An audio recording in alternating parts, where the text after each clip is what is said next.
गोबां समाव जों बेखौ रियलाइज खालामा नोंथांमोना जे दिनै गुबुन गुबुन थावनिनिफ्राय बे बेंगालर बायदि जायगायाव दङ जानो हागौ इसोरा नोंथांनि जिबनखौ लानानै थांखि दङ नामा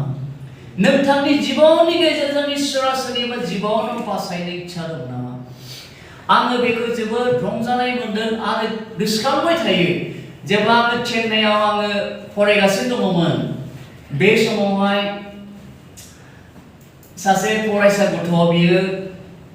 डिग्री सेकेन्ड इयार फरायदोंमोन बिनि गासै नखरानो जिसुखौ मोनाखै बे सेंग्राया गाव हारसिङै जिसु ख्रिस्टखौ फोथायनानै नाजावदों आरो बे गथ'आ गावनि लोगोफोरखौ गिर्जायाव लिंलांनानै फालाव पास्टरफोरजों इसोरनि बाइबेलखौ खोनासंहोनानै बे गथ'आ गाव जिसुखौ मोननानै साथाम गावनि लोगोफोरखौबो जिसुनियाव लाबोनो हादों दिनैबो जोङो बेवहाय 30-40 मानसिफोर दङ जानांगौ इसोरनि इच्छा बेनो जोंनि गेजेरजों बेंगालर थानाय गोबां बर'फोर गोबां गुबुन गुबुन मानसिफ्राबो जाहाथे जोंनिफ्राय ख्रिस्टनि अननाय परित्रनि लामाखौ मोननो हायो आं खोन्थानो रोङा जानो हागौ नाथाय जोंहा पास्टर दङ इसोरनि हाबा मावग्राफोर दङ जों बिसोरजों जगाजग खालामनानै गिर्जायाव लिंबोनानै इसोरनि बाइबेलखौ जों खोनासंहोनो हायो बेनि गेजेरजों इसोरनि जिउआ खामानि मावगोन आरो जोंनि बेंगालर बड' चार्चआ बे जे गोलै गिर्जा बे थोनाय नङा नोंसोर नेक्स्ट 5 इयार्सआवनो गेदेरसिन गिर्जा नांगोन जेब्ला जोंनि बे 30-40 गासैबो मेम्बार्सफ्रा टारगेट लायोब्ला आंबो सासे व्यक्तिखौ गिर्जायाव लिंबोनो नाजाथारगोन आंहा बेबायदि लोगो दङ आं बे लोगोखौ गिर्जायाव लिंबोथारगोन आरो बहाबा जायगानिफ्राय इसोरखौ खुलुमग्रा मानसिफोर दङ जायफ्रा गोदाव सोराव जानानै दङ आं बेखौबो लिंबोगोन जोंहा बेबायदि मोनसे थांखि थायोब्ला जोंहा BBCआव मोनसे थांखि दं 1+1 soul जोङो 2027 नि मोनसे सिमां नुदों BBCआ 2027 आव जोङो 100 बोसोर जासिगोन जोंहा 100 बोसोर जानायाव जोंहा मोनसे सिमां दङ 1+1 soul सासे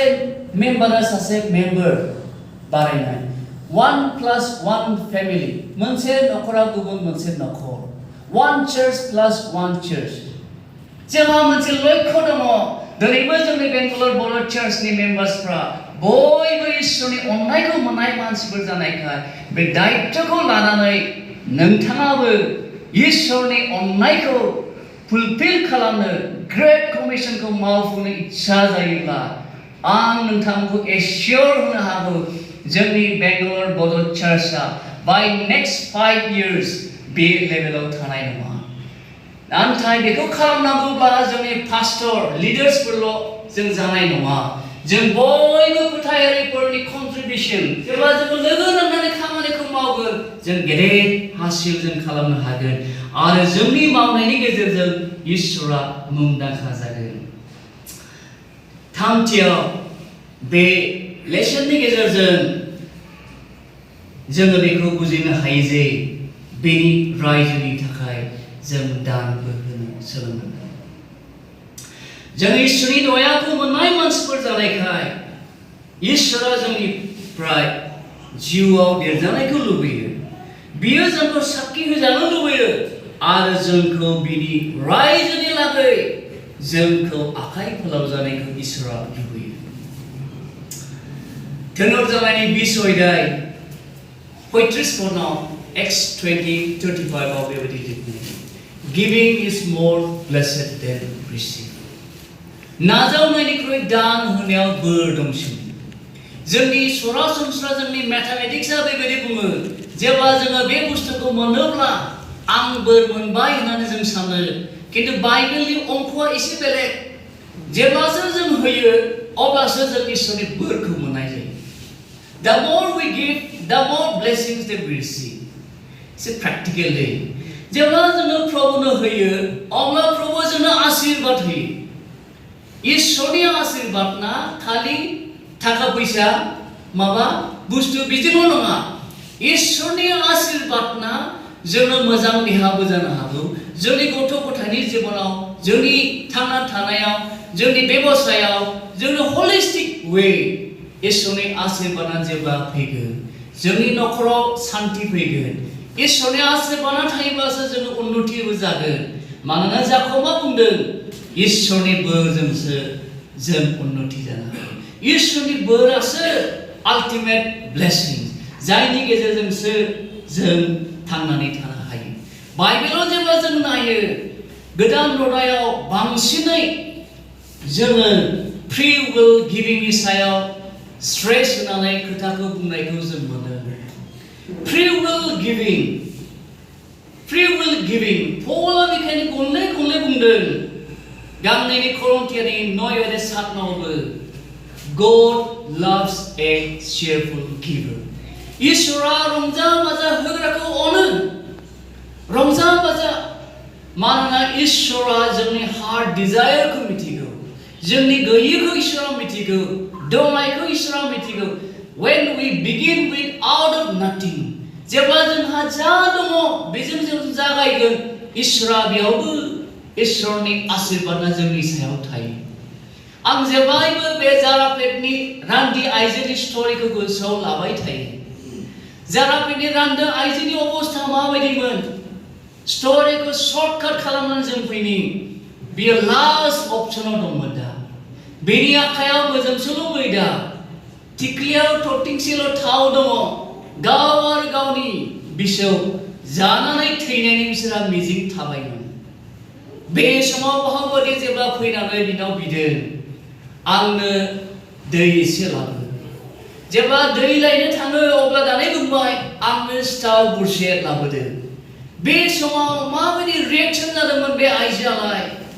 सानदोंमोन बियो आंहा जानोनो गैया आंनि अबस्थाया दिनै बेबायदि आं नोंनो होयोब्ला जों माखौ जाबावनो जोंहा लास्ट अपसन दङ जों बेखौ जानानै थैसिगोन किन्तु बे समावनो बेबायदि गैयैनिफ्रायनो जेब्ला भावबादिया बिदों एलिजा भावबादिया बिदों बे समाव बे रान्दि आइजोआ गावनि दंनायनिफ्रायनो इसेल' मैदानिफ्रायनो भावबादिनो सावनानै होग्रोबाय बेबायदि गावनि दंनायखौनो जानांगौखौनो दोनथ'नानै जेब्ला भावबादिनि लागै होदों बे रान्दि आइजोनि थरथिंगासे मैदा थाव मोजोमसे मैदायालाय जोबदोंमोन बाइबेला जोंनो एस्योर होदों बाइबेला जोंनो खिन्थादों बिनि मोजोमसेल' मैदाया थरथिंगासे थावा आंखाला जोबजासिम जोबनानै थाङाखै when we give from what we have when we learn to give what we have जोंनि होनाया जोंहा मा दङ बिनिफ्राय जों सुरु खालामनांगौ जोंनि होनाया गोबां थायोब्लासो जों होगोन नङा आंहा मा दङ बिनिफ्राय जेब्ला जों सुरु खालामगोन God start blessing on us जेब्ला जोंहा एसे दंनायनिफ्राय जोङो होनो सोलोंजेनगोन इसोरनि ब्लेसिंसखौ होनो जोङो जायगा खालामनानै होनाय जायो जेब्ला जोङो बे रान्दि आइजोनि अबस्थाखौ नायो गावनि दंनायनिफ्रायनो जेब्ला बियो होनो सोलोंदों God started multiplying बेखायनो बे खोथाखौ आं जेरावनो थाङो बुंबाय थायो जेब्ला जोङो प्रभुनो सामुसन होयो इसोरा जोंनो बेलसाजों होयो जेब्ला जोङो बेलसाजों होयो इसोरा जोंनो ट्रेक्टरजों होयो जेब्ला जोङो इसोरनो ट्रेक्टरजों होयो इसोरा जोंनो डाम्पारजों बियो होगोन That's the promise of the Lord बे जाबाय इसोरनि समाय जेब्ला जोङो प्रभुनो होनो सोलोंगोन God start blessing on us हाजोआरिफ्रा मानो बिसोरो दिनै बिसोरनि इनकामा जोंनि बायदि नङा अब्लाबो हाजोआरिफ्रा मानो जोंनिफ्राय उन्नति जादों खारना बेनो they learn giving बिसोरो होनो सोलोंदों जाहोनाव बिसोरो दिनै उन्नत जालांदों किन्तु गोजाम रदायाव जेब्ला जों नायो गोजाम रदायावहाय बांसिनै इसोरा टाइप होनायाव स्ट्रेस होनानै खोथाखौ बुंदों 10 भागनि 1 भाग होनायाव इसोरा गले गले गावनि मानसिफोरनि गेजेरजोंहाय भावबादिखौ होदों गोबां समाव जोङो बे बिषयाव गोनो गोथो जायो टाइप नालाय निउ टेस्टामेन्टआव रिलेभेन्ट नंगौना नङा जोंलाय होनांगौना होनाङा गोबां समाव जों सानो मालाखाइनि गेजेरजोंल' बे खोथाखौ बुंदोंमोन नामा antai जोङो जागायजेननायनिफ्राय लानानै जोङो इसोरनि मानसिफ्रा टाइट होनायखौ जों नुयो आब्राहामा मेलकिजेदेकनो टाइट होदोंमोन जोङो जेब्ला जागायजेननायनि जेनेसिस 14:20 आव नायो जों बेयाव नुयो जेनेसिस 28:18 निफ्राय जेब्ला जों नायो जाकबा टाइट होदोंमोन जेब्ला जोङो ओंखारलांनाय लेबि बिजाब बिसोन बिजाब हुदा बिजाब बे गासैबो बिजाबफ्राव जेब्ला जों नायो it talks about giving time माबोरै होदोंमोन बे टाइम गैयैखां बेखौ बुंनाय नङा खिन्थु टाइट होदों इसोरनि बाइखौ स्पेसिफिक पार्टिकुलारलि जेब्ला जोङो मलाखिनि बिजाबाव थाङो बेयाव हयले मोनसे बाथ्राजों जोंखौ बुंदों बे जाबाय इसोरनि बाइखौ थिग नयनायनि आत्मा बुंदों will a man rob God मानसियालाय इसोरखौ लुटिनो हागौ ने असम्भव बे समाव मानसिफ्राबो सोमोनांदों जोंलाय इसोर जोंनो बोरै लुटिनो हागौ then God started saying to them नोंसोरो जोंखौ बेबायदि बिषयाव लुटिबाय बेनो जाबाय जि भागनि से भागाव नोंसोरो लुटिबाय नोंसोरनि गासैबो मोननाय इनकामनिफ्राय जि भागनि से भागखौ आंनो लाबोदो आंनि बाख्रियाव लाबोदो बे जाबाय इसोरनि गावनि मानसिफोरनि लागै बुंनाय इसोरा बेखौनो बिनानै बेयावनो थाबथायाखै आन्थाय इसोरा बेबायदि बुंनो मालाखिनि गेजेरजों जेब्ला नोंसोरो आंनो जि भागनि से भागखौ होगोन I will start blessing on you दाने मालाखिनि गेजेरजों इसोरा बुंदों नोंसोर आंखौ प्रमान नायथारदोल' आं नोंसोरनो आशीर्बाद होयोना होआ आं सोरगोनि दुवार खोरखिखौ खेवनानै नोंसोरनो आशीर्बादखौ लुफावनानै हरगोन ना हरा नोंसोरो बेखौ नायदो बेखायनो जोङो इसोरखौ आनजाद नायनो बाइबेला जोंखौ थिनदों जेब्ला जोङो we start giving what we earn जोंनि खामायनानै मोननायाबो इसोरनि बोरजोंसो दै जोंनो इसोरा मोजां देहा होनायखायसो जों खामायनो हादों डेली वेजेस जों मोनदों जिखिया खामाय जाया मानो by God's grace इसोरा जोंनो मोजां देहा होदों इसोरा जोंनो थानो जानो थाखाय खाबु होदों खामानि मावनो थाखाय खाबु होदों बे इसोरनिफ्राय मोननाय बोरखौ जों एक्नलेज खालामनानै we need to acknowledge that we receive from the Lord दा बेखायनो जों whatever we earn we need to learn to give to the Lord जोंनि नखराव इसोरा प्रभुनो होनायाव मा आशीर्बाद लाबोदों आं गोबां नोंथांमोननो टेस्टिमनि होनो हागोन जोंनि मण्डलीफ्राव दिनै गिर्जाफ्राव इसोर दान होनायाव 10 भागनि 1 भाग होनायाव इसोरा बोरै जोंनि मानसिफोरखौ आशीर्बाद लाबोदों टेस्टिमनि उनाव टेस्टिमनि आं बुंनो हागौमोन किन्तु आं बेखौ बुंनो सानाखै किन्तु आं बेखौल' बुङो ट्रास्ट इन द लर्ड फोथाय इसोरनि बाइख'आव trust in his word and learn